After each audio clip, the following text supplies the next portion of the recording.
Here now is Horace Cooper, Project 21 co-chair, Dinesh D'Souza, conservative author, filmmaker, host of the Dinesh D'Souza podcast, and Harmeet Dillon, co-chair of the Republican National Lawyers Association. Horace, the justification from Biden to these Texas Dems who fled to mommy and daddy in D.C. is that the GOP just wants to disenfranchise black and brown voters. Is there any evidence of that happening anywhere, but especially where you are in Texas? W.C. Fields once said, there was a sucker born every day. And apparently, our president believes that he can tell some of the boldest, baseless lies, and that people are going to buy it. Here's a true fact. When he was vice president, they prosecuted more voter fraud cases than they did income tax fraud cases. They prosecuted more voter fraud cases than they did bank fraud cases. Now, are we going to conclude, as they try to imply, that the number of prosecutions tells us about the seriousness of the violation?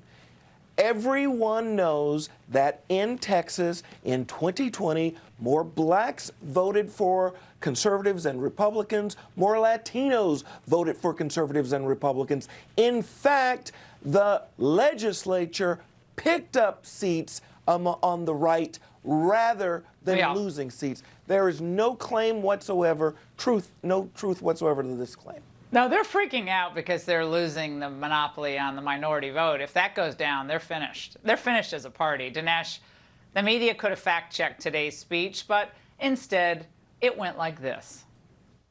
That's his most, correct me if I'm wrong, fulsome defense of voting rights thus far. I can't imagine a stronger, more robust speech. The oratory was brilliant. The emotion was palpable. This speech was certainly the most passionate of his presidency.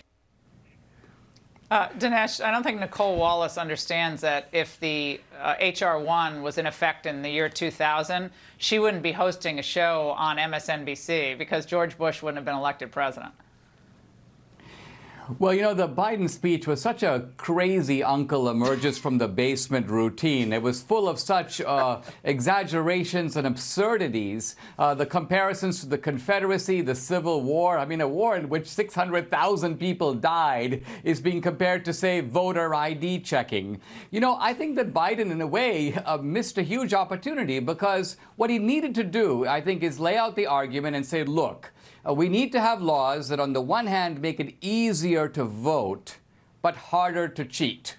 I mean, presumably that is going to be the criteria for any decent voter integrity law. Now, he needed to go down the laws one by one, starting with voter ID, and show, for example, make the case that voter ID, for example, makes it harder to vote. I mean, the same voter ID that people can obtain in every other sphere of life apparently is not available when it comes to voting. But voter ID does make it harder to cheat.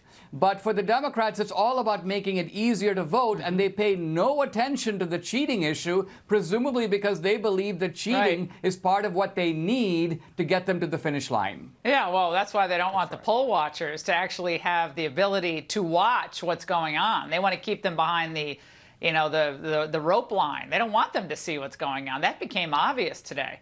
Harmeet, the frauds in Texas had an interesting explanation for their need for private aviation to get to D.C. When you break a quorum, you want to be successful. So I think everybody wants to see, you know, 51, 52, 55 Democrats on the same plane. Number two, you know, to get a flight out of town at a time certain with, you know, getting everybody to come in from across the state, you need to fly privately. There's no fancy couches or anything like that. This was just a regular plane that moved us from one state to another. Harmeet, another Texas Dem said their caucus paid for it. Any potential ethical issues here? Well, absolutely. And we don't know the timing of the decision for the caucus to pay for it, if that's even true. Yesterday's news reports, taking a look at the number on the plane itself, traced that to a Lebanese-American hedge fund magnate out of Nevada who actually represents the country of Lebanon as a consul general. So you have to ask the question, what is he expecting in exchange for his largesse? And did they decide to raise some money and pay him back after this became a national scandal? Also, who is paying for their hotel rooms in D.C.? They could use some singing lessons too, by the way. And who's paying for their food and drink and that Miller Lite? Who sprung for the classy Miller Lite that they had on board as well? Laura, this whole thing stinks. And if I were, in a way, it would actually be better if taxpayers were paying for it, because it would be accountable. We don't know what dark money forces are paying for this or what they're expecting in return. So this is thoroughly corrupt. It stinks, and it flies in the face of the fact that 78% of voters in the United States support voter ID, clean voter rolls, verification, bipartisan observers, and chain of custody. 78%. It's not even close. So these people are being hysterical over nothing, and they're claiming, and if Joe Biden was next going to say that requiring people to vote in the district that they registered in is like Antietam, So it's just completely unbelievable, and they've lost all credibility. Yeah, Horace, all of this kind of brings together the problem with education in the country. If you can compare, as Dinesh said, the Civil War to voter ID or any of these crises in American history, January 6th to the Civil War. But if people don't know history, then they might sit on social media going, oh, wow, this is terrible. So it again comes back full circle to making sure people understand the truth about our incredible country and how amazing it is that we arrived at this point in time, given everything that we've been through.